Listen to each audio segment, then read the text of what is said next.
All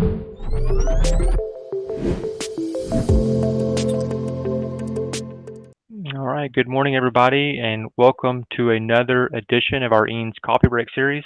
My name is Matt Marsiglia, and I am ClassWallet's Enterprise Client Success Manager, and I also oversee our EANS program.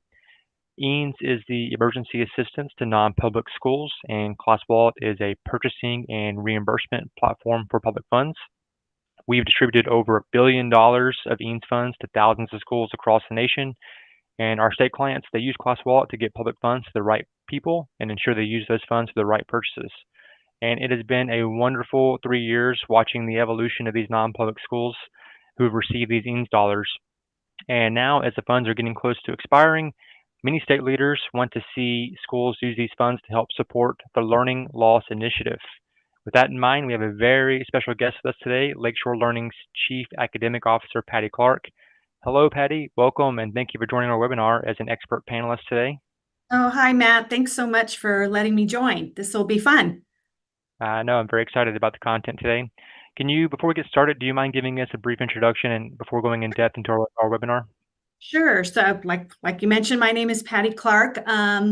I have been with Lakeshore for the past 24 years.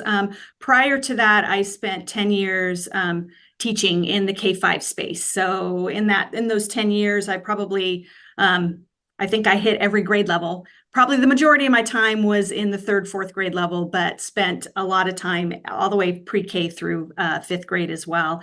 And then moved to Lakeshore and spent 20 of my 24 years in research and development, doing a lot of research and figuring out the best ways to support schools, support students, best practices, and how to provide support resources, materials that would do just that. Very good, lovely. So before we begin, I think it's important for us to discuss the first 3 years of EANS, and it was primarily built on educational technology, providing every single student with a learning device and bringing the classroom into the digital age. Almost every school that received EANS has done that. They've accomplished that goal. And now we're starting to tackle the bigger issue, which is how the pandemic negatively impacted kids' educations. So with that being said, a few years into the pandemic, where are we in regards to learning loss? Have we made any progress helping recover some of this? And are there any students in schools still facing these challenges today? Yeah, well, the good news is we are making progress.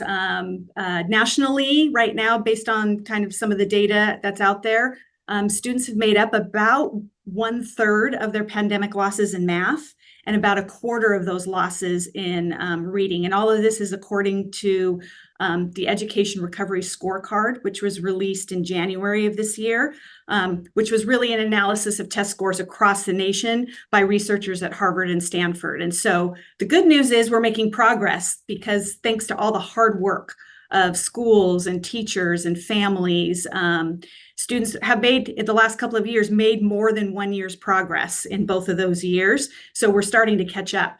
But we do know, and after talking with lots of schools across the country, there's still a lot of work to do because we're still not quite caught up to where we were pre-pandemic as far as, our proficiency in reading and math. And probably many people on this listening in right now have seen the latest NAEP scores, where really showing that about 33% of 4th graders are showing proficient or above in reading and 36% showing proficient or above in math. And so, we really want to get those percentages up. And so some of that was probably due to pandemic learning loss, and a lot of things are being fueled, but we're making some progress. And so the continued challenges that I hear from schools across the country, really in order to continue to make that progress, is, you mentioned it, Matt, a little bit, which is mental health and well-being. A lot of students are still experiencing some trauma. Really, the pandemic really impacted how they are able to manage emotions and manage school in general once they started coming back. The other challenge that's really interesting that I'm talking a lot about with schools and reading about is chronic absenteeism.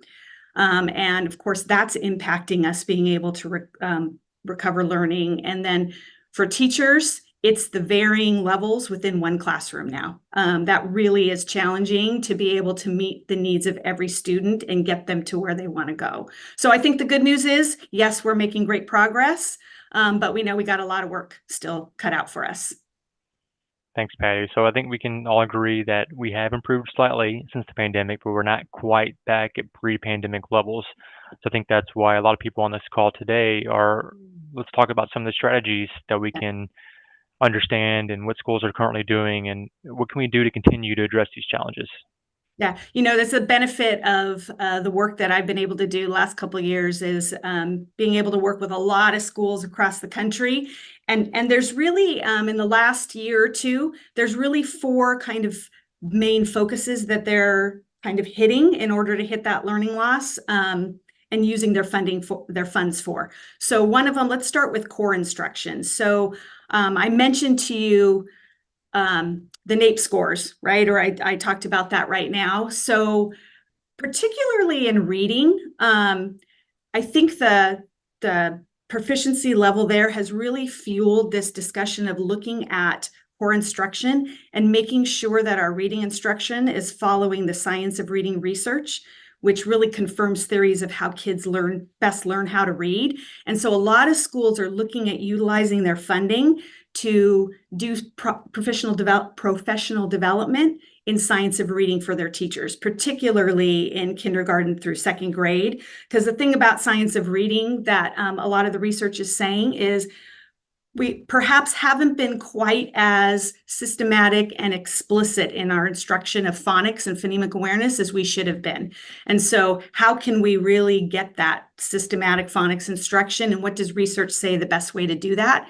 So I've seen working with schools a lot where they're doing some professional development on that research, what those best practices are, and then putting together materials and things that teachers then can take back to implement some of those strategies. I'll give you an example. One of the things the research says is that when you're teaching decoding and phonics, multisensory approaches are one of the best ways for kids to really help make the connections. As they're using all their senses, they can really connect the phoneme or the sound to the grapheme of the letter much more quickly and be able to start to break the code. And so in their trainings and professional development, they're training teachers on this. And then we've worked with a lot of schools putting together some of those multisensory materials that are going to make their phonics lessons come alive. And I'm just going to share my screen just to show you an example. And you will let me know if it's when it's sharing and when it looks all right. Looks good. Looks good. So this is just an example, right?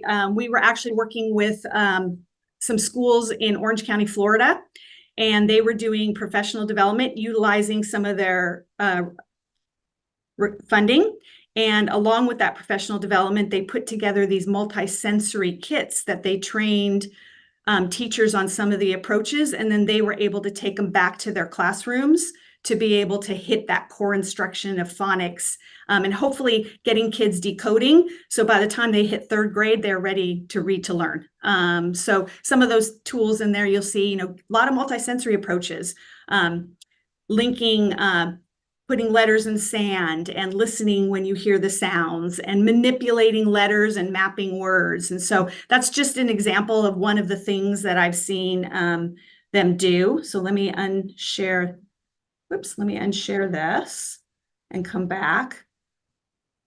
So they're looking at their core instruction and definitely strengthening core instruction, doing things like that. So providing that to all their K-2 classrooms. They've also been doing it in 3rd and 5th grade classrooms because we know there's a big chunk of students that were in kindergarten, 1st and 2nd grade during the pandemic and didn't quite haven't breaking the code yet of reading. And then also providing lots more hands-on multisensory practice in the other areas of reading too, comprehension, et cetera, and games and things. So being able to really hit the science of reading is one of the ways that I've seen them utilize funding. Another strategy is, again, ensuring that we're really addressing well-being, because we can have great core instruction, But if students are anxious, or experiencing trauma, et cetera, it really shuts the brain down. And we can have the best instruction in the world, but they're not going to be able to really engage and attend and make those connections. And so we've worked with a lot of schools who have been looking at giving kids strategies, learning how to manage anxiety and emotions, and then creating, it's all over the country. We've been creating calming corners and Zen dens, and they've been utilizing funding to do that, and then teaching kids how to utilize that strategy when they need it. So that's the second one. Couple more, and then feel free to interrupt me with any questions. But the third one is, and research really supports this, many schools have been utilizing funding to provide high dosage tutoring and intervention.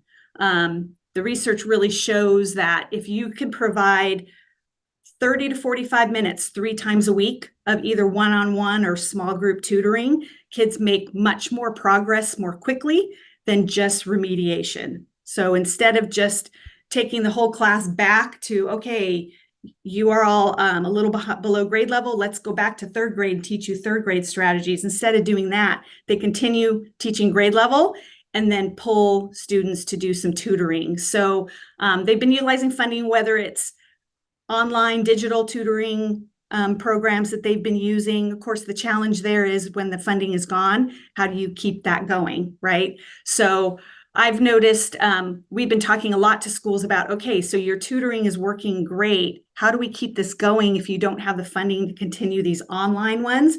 And they're doing all kinds of creative scheduling strategies where they're not taking it out of reading or math instruction, but they're finding other spots in the day that they can create like a rotation where they can then have teachers do the tutoring. And then they're creating spaces all over the school. So I'm going to share my screen one more time. And I will show you. All right.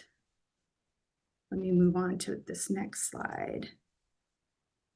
So this was when we were working with another school in Arizona, and what they had done was they have some spaces, courtyard spaces and hallway spaces, and then they also had a classroom that wasn't being used that they wanted to turn into a reading room. They called it the reading room.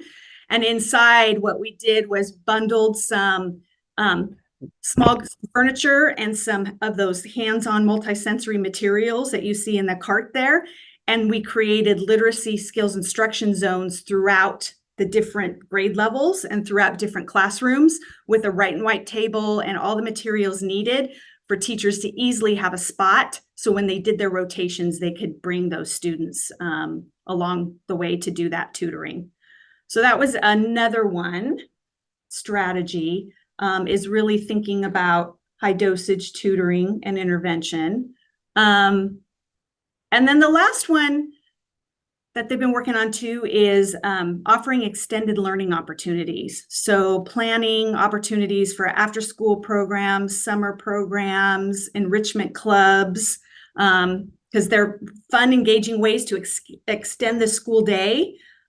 Probably one of the big things that has been important to them is how can we get kids learning but not make it feel like it's 2 more hours of school, because they kind of check out after a while, right? And how can we make it fun? And so they have been taking that approach of, fun ways, game clubs where it's games focused on reading and math, and then they help with them with their homework. And another great project we did with a school right here in California was they, as part of their after-school program, they had like rotations. So they had kids for 6 weeks, they could join the STEM club, the sports club, the art club, and then they rotated through. And then what we did was let me show you again.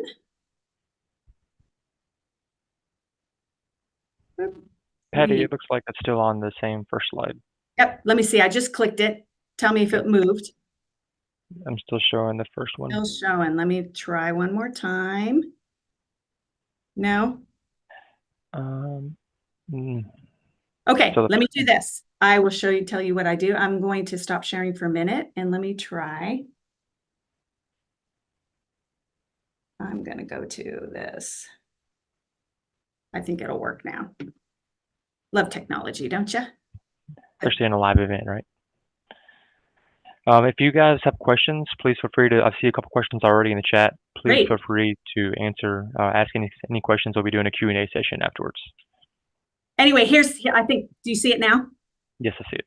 Perfect. So in their after-school program, as they were doing the STEM club, arts and crafts club, and sports club, we put together these carts. And in the carts were a bunch of materials that then could be placed out, and all with activities and STEM challenges that the kids could rotate. And it had enough materials really to get through probably about 12 weeks of them working with these materials. And then they moved on to the sports club and moved on to the arts and crafts club. So I thought that was a really innovative approach. From what we heard from them, the kids had an amazing time, and they were able to utilize that time, encourage kids to extend beyond the day. They were able to make a lot of friends, do some of those social emotional connections, continue with their helping them deal with trauma and well-being. And they were, through that STEM, they were doing a lot of math, they were doing a lot of literacy, they were doing a lot of writing. So it was just a really great program that I think they had really a good time with. Oh, that's great answer, Patty. It's just to recap. So there's 4 things Patty mentioned. One, starting with core instruction. We mentioned a little about the multisensory cool kit, focusing on the kids' mental health, which for me personally, that's a big one. We'll touch a little bit on social emotional learning in the very end, but I love the mental health aspect. Yeah. And then tutoring is a big one. We have a couple questions coming in on tutoring, so we'll answer those at the end of the presentation. And then offering extended learning opportunities. So as schools are considering using their funds for learning loss, what do you think are some other important things to consider since the funds are expiring soon, and Yeah. we want to make these funds have the biggest bang for their buck for the longest amount of time? Absolutely. And that's where, as we've been talking with schools, as we're heading to the end of funding and they're finishing up spending what they've got, that's definitely on their minds, because in the beginning, it was, ooh, yeah, we could do these digital tutoring programs. I can bring in a mental health specialist for the year, right? And hire somebody to help kids do some counseling, et cetera. But they all know, hey, when my funds dry up, I'm not going to be able to continue that long term. So this last tranche, how can I hit these strategies in ways where I'm not going to have to continually fund and refund potentially? So, the tutoring is one example. It's great to bring in and be able to bring in tutors. And so one of the things that's why they've been really thinking about, how can we look at our school schedule and try to carve out times where we can put that tutoring in during the school day, not interrupt regular core instruction, keep going with the same time blocks there, but find other time blocks where we can put that together, and then utilize our teaching staff that we have. And since it's part of the day, it's part of their contracted day too, and keep that teaching staff that we have and do the tutoring that way, just by creating spaces and then providing some of those multisensory materials. So just giving a little bit extra time. So that's one example. The after school programs, of course, to do an after school program, you also need staffing for that. So that's another challenge they're thinking about, whether it's using grants or using other ways that they can continue to hire staff to do those after school programs, and then providing the materials in the program similar to what those carts that we did. And we've been hoping to maybe potentially revisit those schools year after year and see, as they get more fundings and grants, where can we supplement and add more to those after school programs. But thinking through those things, and one of the other things that they're all really talking about is really thinking about reimagining their school spaces and their environments. Having flexible classrooms and furniture that allows them to change and meet the needs and engage students throughout the day. So a lot of schools are thinking about doing those write and white tables for small group instruction, or mobile furniture that's adaptable. So as they're doing this creative scheduling throughout the day, they can easily change the classroom desks and move them into a different type of grouping. So thinking about your school spaces and reimagining to make them more flexible. So And that, of course, is once funding is gone, I can still utilize that type of flexible furniture to just meet the needs of my students throughout the day, and create those small group intervention zones.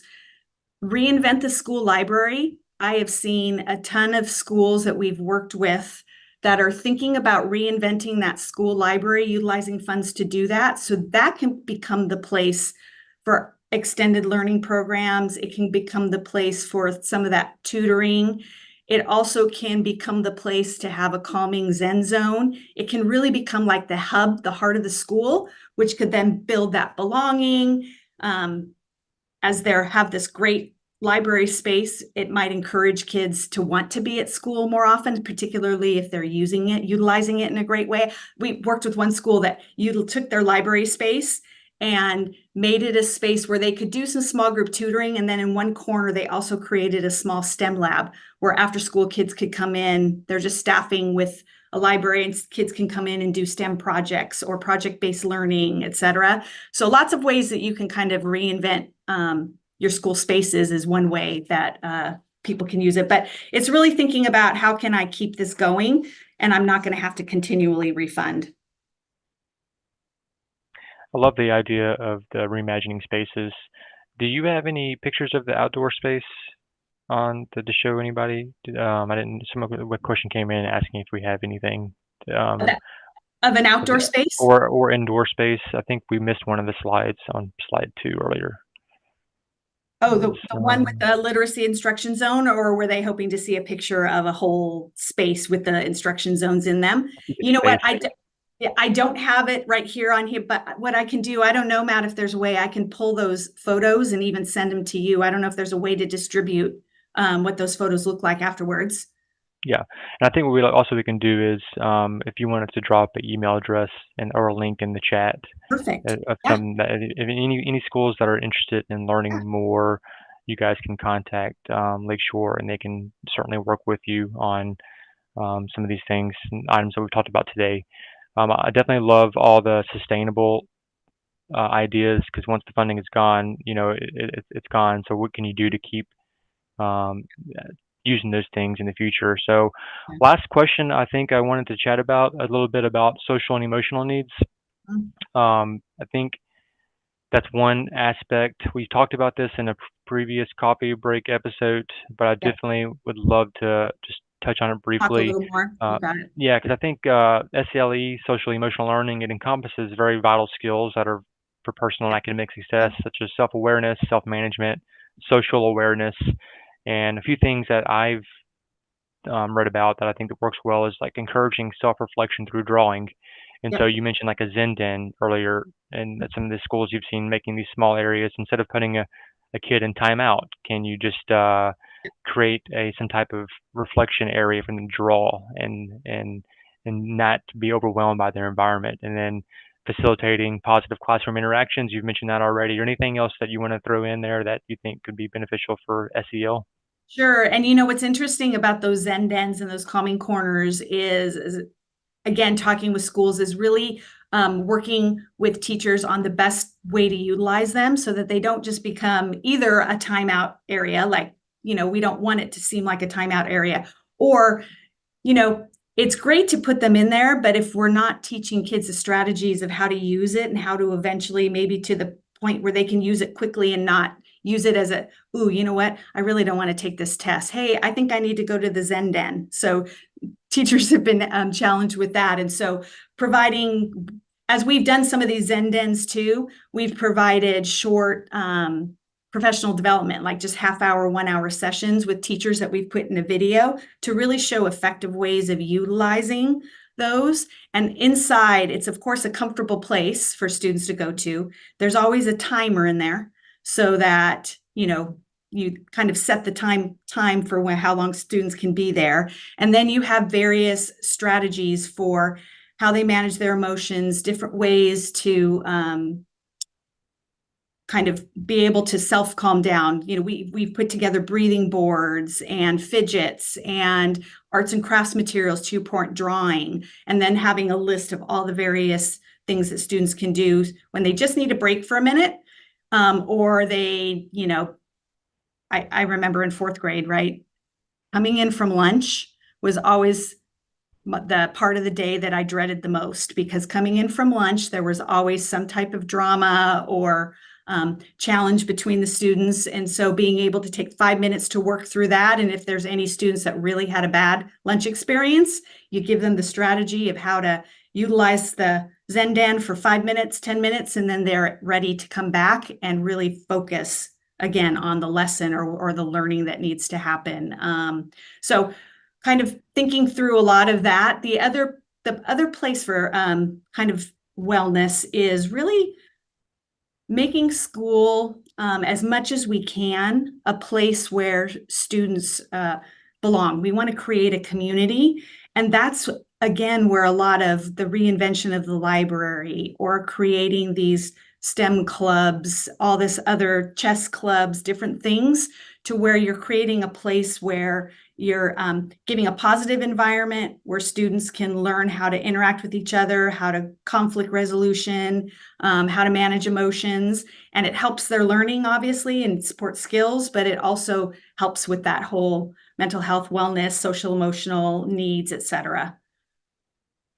Well, great information, Patty. I hope you guys have been taking notes because there's been a lot of great ideas being thrown out. And if you want to know and rewatch a recording, we're going to have this on our YouTube channel. So this is being recorded, and we have a couple questions about being able to rewatch this. So yes, it'll be on our YouTube in the next few days. So if you do want to review some of the items that Patty discussed, please be sure to tune into our YouTube. Patty, anything else you want to close out with for some closing remarks before I take on some questions from the audience? Sure. You know what? One other strategy I just remembered, Matt. Now, this is one that schools have been really successful in utilizing a lot also. It Many of them we're talking to because they want to keep it going, and that is looking at family engagement, and ways that we can provide. Now, obviously, kids take their homework home, but homework can be kind of a challenge. Um, Families often have to fight with their kids to get their homework done. It's not always the most engaging material at times. And so, are there opportunities for once a quarter or once a semester to send some fun type of learning games home and do some type of family engagement at home?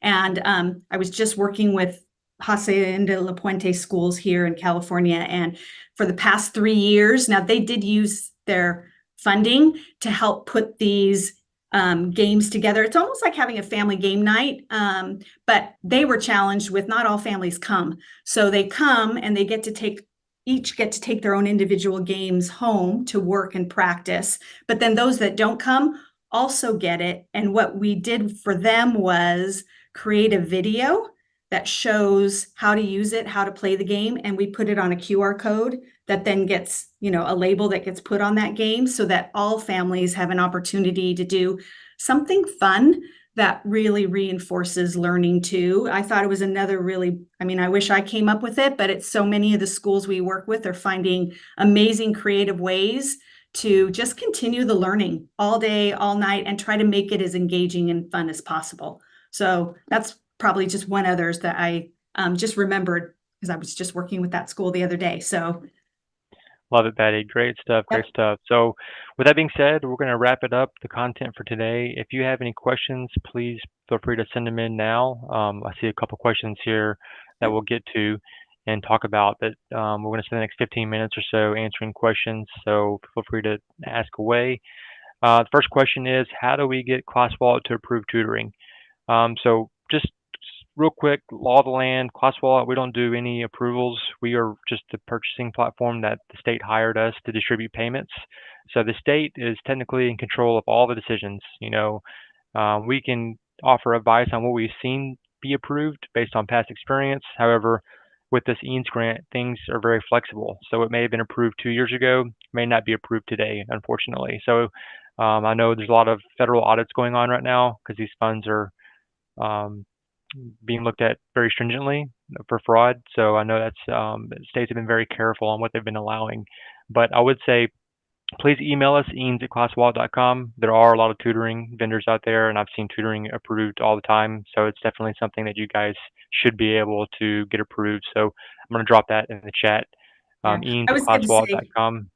I was Yeah, going to say the same thing, Matt. I mean, the schools we've worked with, I don't think I've had any that have not gotten approved for that because especially if they can, really, as they're putting, I think there's an explanation is they're tying it to how it's addressing learning loss. Almost all of them have gotten approved yeah, that I know of. yeah. Okay, so let's see what else we have. Are we able to purchase items such as flexible seating using EANS? I think that would be good. I know some states have stopped approving furniture, but every state it's a state by state basis. So I know flexible seating is way different. I've seen that recently being approved, so I would definitely say yes to that.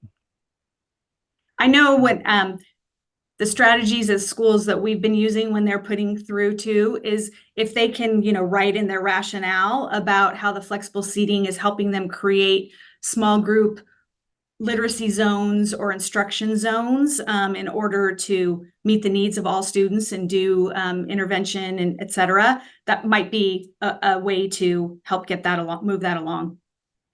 That's a good transition to Dan's question. What is the specific wording that will result in approval for orders addressing learning loss? Which is, it's a great question. I like to tell schools to be creative because it is all about the perception of why you're buying it.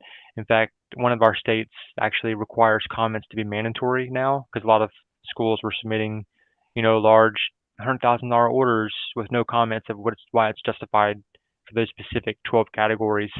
So, my recommendation would be to be very as detailed as possible when you're discussing why you're buying these things.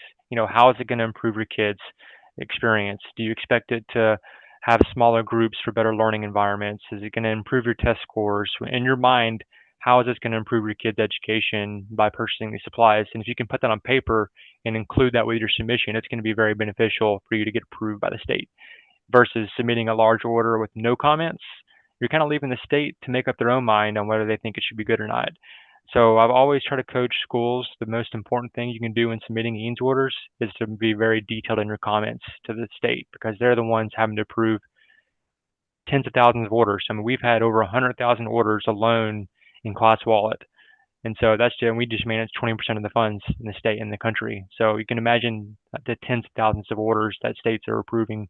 And it's a lot of work, a lot of hard work they have to do. And if it's not what they're looking for and that information they don't see, they may reject it and have to resubmit it. So that's my recommendation, Dan. Patty, do you have anything you wanted to add to that?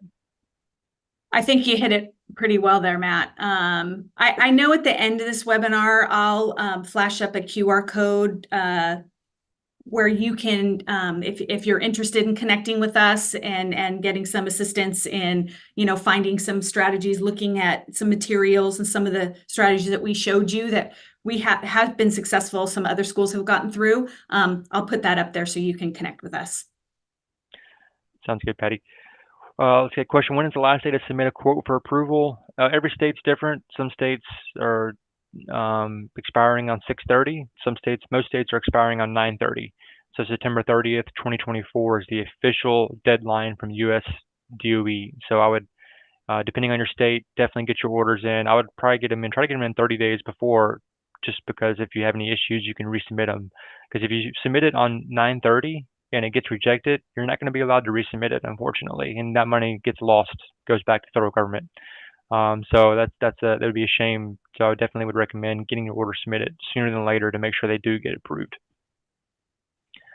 Let's see. We have a question from Jeanette. Looks like we have an email address. We can share some of those pictures. I'll copy that for you and Great, send out, great, Patty. perfect. I will share some of those photos. Yep.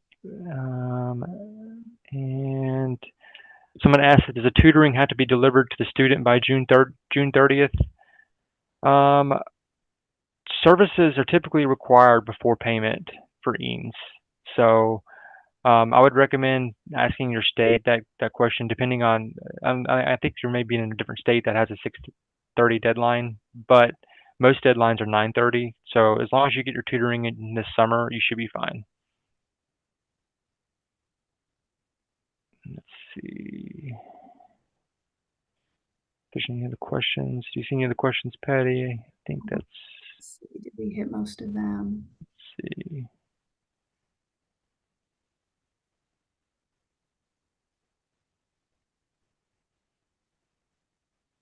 Okay, All right. got it. Let's see. Dan asked a question about there's an overlap between materials for learning loss and supplemental instructional supplies. And since both are allowable, why is the distinction so important?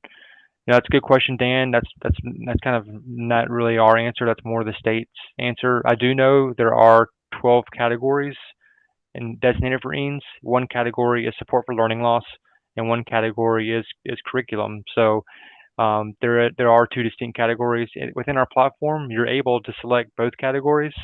However, maybe it's beneficial for you to separate that into two different orders, where you have one order that would be learning loss, one order would be instructional supplies. Not sure if that would help you get those approved, but there is a lot of varying degrees by state. And I think the reason why it's so volatile between states is because every state's on the hook from USDOE. You know what's being audited in Texas may not be audited in Florida, and Mhm. so it's very unique um, problem, I would say, just because every state's kind of doing things differently, which makes it more difficult for the end user to get these things approved. So we understand you guys' frustrations on that. But with that being said, my best recommendation is definitely very detailed comments with how this is going to improve your school. Because at the end of the day, we're just trying to get your school improved for the kids' education. And if you focus on that, I think you'd be more successful. I don't know if you got this question, Matt. Maybe you answered it. Just one I see is, do these items have to be pre-approved on ClassWallet? Do we place an order using a particular pre-approved website, or are all items under these categories acceptable? That's a good question. I just saw that one. So typically, if a school wants to get something pre-approved, meaning that they know it's going to be approved before they submit it, I would recommend emailing their DOE contact. We don't do any pre-approvals in ClassWallet. We do pre-approvals for one state, but that's just one state of the 11 of the 12 states we manage. And so in the 11 other states, there is no pre-approval. You just submit the order, and then the state would approve or reject it. And so they can also put the order on hold and ask questions, and you can upload more documentation. So in ClassWallet, if you're not aware, we have what's called manage orders. So any order that's pending, you can go into manage orders in ClassWallet and add further documents. So for example, maybe you want to add just a Word document of 2 paragraphs of why this is beneficial for your school. You know, if it hadn't been reviewed yet, go ahead and do it. Maybe you forgot to write a comment in one of your orders that's been sitting in the queue for a few days or a couple weeks and it's just waiting to be looked at. That could be a way for you to help out your approval process, to just go in there and upload a description of what you're trying to accomplish. And as long as it's in PDF, JPEG, or PNG format, you're good to go on that. Someone asked, is there appeals process for rejected orders as the date for submission of orders is approaching? The only appeals process would be is to work directly with your DOE contact managing the EANS funds. I mean, I know in certain cases with a better description of what they've been buying, they've been able to resubmit and get it approved because the perception was wrong. That's a big deal. Perception is everything. And so if a state is perceiving that you're buying it for reasons why that's not allowed, they may reject it. But why you're buying it may be completely different from what they're thinking you're buying it. So I know I'm beating a dead horse here, but definitely be sure to just tell the state why you're buying it, and that's going to help a lot. You know, what's interesting, Matt, I was just thinking about a program or a school we worked with. It was similar. They wanted to do some of the flexible furniture, particularly to create these small group instruction zones, and they didn't get it through. But then we worked with them and we added actually some of the hands-on materials to help for that. That was that instruction zone. That was exactly why we did what we did, where we added the cart with all of the materials that really supported what the science of reading says is how kids learn how to read best. And that helped as well. So it wasn't just furniture, it was furniture and materials to address learning loss. Yeah, that's great. Good call. With that being said, Patty, did you want to share the barcode if Got anybody it. wants to scan it Do to contact your folks on the team? that.